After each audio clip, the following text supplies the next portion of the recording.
Salut à tous, j'espère que vous allez bien. Aujourd'hui on se retrouve dans une nouvelle vidéo pour parler de l'école du Louvre, un sujet qui m'intéresse tout particulièrement parce que déjà j'ai déjà fait un post dessus sur Instagram si ça vous intéresse. D'ailleurs cette vidéo va reprendre un petit peu le post, n'hésitez pas aussi à me suivre sur Instagram si ça vous intéresse. Je poste des choses, alors en ce moment un petit peu moins, mais il y a déjà pas mal de posts sur plusieurs formations différentes, donc si ça vous intéresse n'hésitez pas.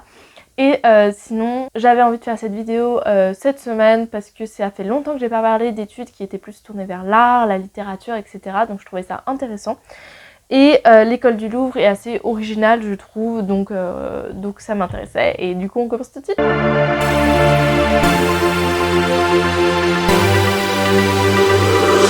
En tout premier, on va parler de la spécificité de l'école du Louvre. Deux petites choses que j'ai pu relever. La première, c'est que l'école du Louvre est directement située, comme je l'ai dit, dans le Louvre, c'est-à-dire que dans une aile en fait du musée. Donc au niveau du campus, c'est plutôt pas mal. Et la deuxième chose intéressante, c'est qu'elle n'est pas sous la direction du ministère de l'Éducation, mais sous la direction du ministère de la Culture, et c'est la seule école en France qui a cette particularité. Alors concrètement, en termes de réglementation et tout ça, je sais pas trop ce que ça entraîne, mais ça peut être plus ou moins intéressant parce que des fois il y a des choses qui sont vraiment dirigées, qui sont prônées ou portées par le ministère de l'Éducation et qui ne touchera pas l'école du Louvre. Avant de parler même de cursus, d'admission, etc., je voulais revenir sur les débouchés qui sont assez différents et assez nombreux. À chaque fois j'ai mes petites notes, donc si je regarde en bas c'est juste que je lis mes notes. Donc oui, je voulais revenir sur les débouchés. En termes de débouchés, par exemple, vous pouvez être conservateur de musée, restaurateur, médiateur culturel, journaliste d'art, éditeur, iconographe, enseignant-chercheur et commissaire-priseur. Donc franchement, ça fait pas mal de possibilités différentes. Et ça se ressent même au niveau des cours puisque vous avez de nombreux cours différents. L'organisation en termes d'études, c'est 2 cycles. Donc le premier cycle qui comprend les 3 premières années, donc qui comprend comme un grade de licence, et ensuite 2 années qui correspondent au grade de master pour avoir le diplôme de l'école du Louvre. Au niveau du premier cycle, donc celui qui correspond à la licence, vous allez avoir des cours comme des cours d'histoire générale, des cours de méthodologie, des cours d'histoire des techniques de création, des cours d'histoire de collection, des cours d'initiation à l'iconographie, des cours d'initiation à la muséologie, des travaux dirigés devant les œuvres. Vous pouvez avoir donc des cours magistraux, des cours de synthèse et des travaux pratiques. Donc au niveau même des types de cours, même c'est diversifié. Et au niveau des langues que vous pouvez apprendre à l'école du Louvre, vous avez le choix entre l'allemand, l'anglais, l'espagnol, le français pour les étrangers, du coup français langue étrangère, et l'italien. C'est quelque chose qu'on ne prend pas forcément en compte tout le temps parce que quand on se tourne vers des études, on pense véritablement à qu'est-ce que je vais étudier, quels vont être mes débouchés, etc. Mais c'est vrai que moi j'ai eu l'occasion de commencer une langue pendant mes études et savoir que tu peux potentiellement faire ça ou alors continuer une langue qui t'intéressait et que tu avais au lycée, ça peut être un choix dans le fait de choisir un cursus plutôt qu'un autre. Et ensuite, par exemple, en termes de cours facultatifs, vous pouvez suivre des cours d'épigraphie. C'est des cours de datation, d'inscription ancienne. Il y a des cours de dessin archéologique, il y a des cours d'héraldique qui sont des cours d'études des armoiries, c'est quand même assez spécifique. Enfin bref, des cours d'iconographie encore pour être un peu plus spécialiste, donc c'est plutôt intéressant.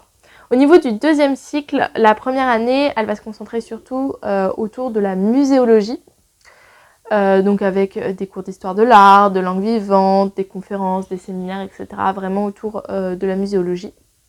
Et en deuxième année, il y a un choix à faire entre histoire de l'art appliquée aux collections, muséologie, marché de l'art, médiation, régie des œuvres et conservation préventive, documentation et humanité numérique. Au niveau de ce deuxième cycle, ce qui est intéressant, même si à mon sens c'est pas forcément beaucoup, mais c'est important de le souligner, c'est que vous avez un stage qui est obligatoire à faire de minimum 2 mois si vous suivez le parcours recherche, puisqu'il y a un parcours à choisir entre recherche et le parcours professionnalisant. Si vous êtes dans un parcours recherche, vous avez 2 mois de stage obligatoire à faire et 3 mois de stage obligatoire à faire si vous êtes dans le parcours professionnalisant. Donc pour ce qui est de l'admission, je vais parler tout d'abord du premier cycle. Donc si vous voulez y rentrer post-bac, Donc c'est sur Parcoursup et il y a tout d'abord une évaluation du dossier et notamment les personnes qui ont suivi l'option Histoire de l'art au lycée sont dispensées de la première épreuve. Première épreuve qui est donc une évaluation d'un projet motivé. Donc ils sont forcément eux convoqués à la deuxième épreuve qui va être une épreuve écrite. Donc l'épreuve écrite elle est composée de 3 parties. La première partie ça va être des questions pour savoir se repérer dans l'espace et dans le temps. Donc c'est des compétences essentiellement géographiques et historiques qui sont demandées. La deuxième partie c'est une analyse d'œuvres d'art. Et la troisième partie, c'est une composition d'histoire de l'art, sachant qu'ils précisent bien que sur leur site est possible, quelques temps avant l'épreuve, une liste d'œuvres d'art qui sont à apprendre, à savoir manier, utiliser, puisque au moins 4 des œuvres qui figurent sur cette liste doivent être retrouvées dans la composition que vous ferez pour les épreuves écrites. Les frais d'inscription sont de 65 € et pour vous donner à peu près une idée, il y a à peu près 300 personnes qui ont été prises en 2022 sur à peu près 1000 inscrits. Au niveau du deuxième cycle, principalement ce que l'école du Louvre prend, c'est des personnes qui ont fait une prépa AL, donc une prépa littéraire. Si ça vous intéresse la prépa littéraire, j'ai interviewé une personne qui avait fait une prépa littéraire, donc sa vidéo est disponible sur ma chaîne. Pour entrer à l'école du Louvre, à travers cette prépa, il faut passer un concours. Il faut savoir qu'une classe préparatoire donc aux grandes écoles, c'est 2 ans, durant lesquels vous travaillez certaines matières, dont parfois l'histoire de l'art, qui est possible. Et au bout de ces 2 ans, vous passez des concours écrits, et ensuite, si vous êtes admissible, des oraux. Donc c'est pareil pour l'école du Louvre, sauf que c'est dans la banque BL. Banque de concours, en fait, ça veut tout simplement dire que quand vous allez passer donc les concours de classe préparatoire, il y a plusieurs écoles qui se sont regroupées à travers une banque.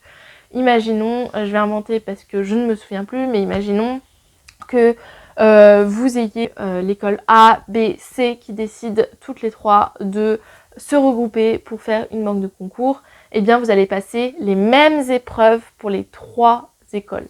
C'est-à-dire un écrit de littérature, un écrit de philosophie, un écrit d'histoire de l'art. Et en fonction de vos résultats, vous serez admissible aux oraux. Ça va jusque-là, j'espère que j'étais plutôt claire.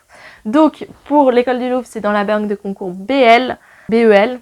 Je sais pas si on dit BEL, je pense qu'on dit BEL. Et du coup, une fois que vous avez passé ces concours, si vous êtes admissible, ça veut dire que vous avez passé la première épreuve écrite, vous devez passer les oraux. Et les oraux pour l'école du Louvre, c'est un oral d'histoire de l'art et un oral de motivation. C'est aussi possible, mais il y a des places qui sont limitées d'entrer en cours d'année, d'entrer en cours de cursus, c'est-à-dire par exemple vous êtes à l'université, en Master 1 et vous voulez rentrer pour le Master 2 à l'école du Louvre. C'est aussi possible si vous êtes en licence, de la même manière. Il faut poser un dossier et c'est sur l'étude du dossier que vous serez pris ou pas pris.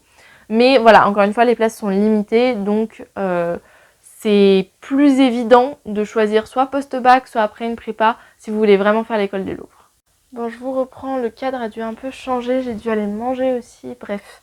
Je voulais vous parler du coup, dernier point en fait de cette vidéo, qui sont les classes préparatoires à l'école du Louvre. Donc l'école du Louvre propose en parallèle, enfin soit après, soit en parallèle, des classes préparatoires pour préparer à certains concours.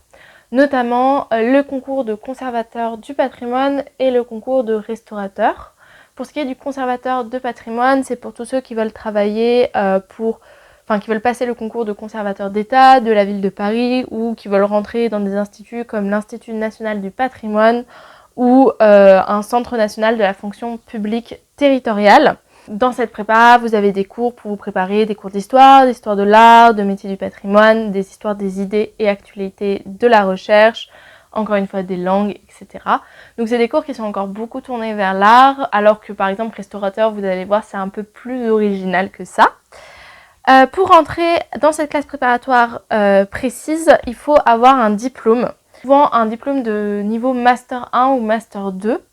Donc, par exemple, un Master 1 en muséologie, un Master 2 à l'école du Louvre, un Master 1 ou 2 d'histoire d'art et d'archéologie, un Master 1 ou 2 d'une autre discipline de sciences humaines, ou alors être élève des ENS, donc des écoles normales supérieures, ou alors être élève de l'école des Chartres. Et ils vont s'intéresser à une étude du dossier plus un entretien de motivation. Pour ce qui est des restaurateurs, pour devenir restaurateur, donc c'est pareil, une classe préparatoire qui s'intéresse aux personnes qui veulent faire l'Institut national du patrimoine, l'école des restaurateurs de Tours, le master conservation restauration des biens culturels de l'Université de Paris 1 Panthéon-Sorbonne, l'École nationale supérieure des arts visuels, la Cambre de Bruxelles. Bref, il y a une liste assez grande de concours que vous pouvez passer à la suite de cette classe préparatoire pour devenir restaurateur.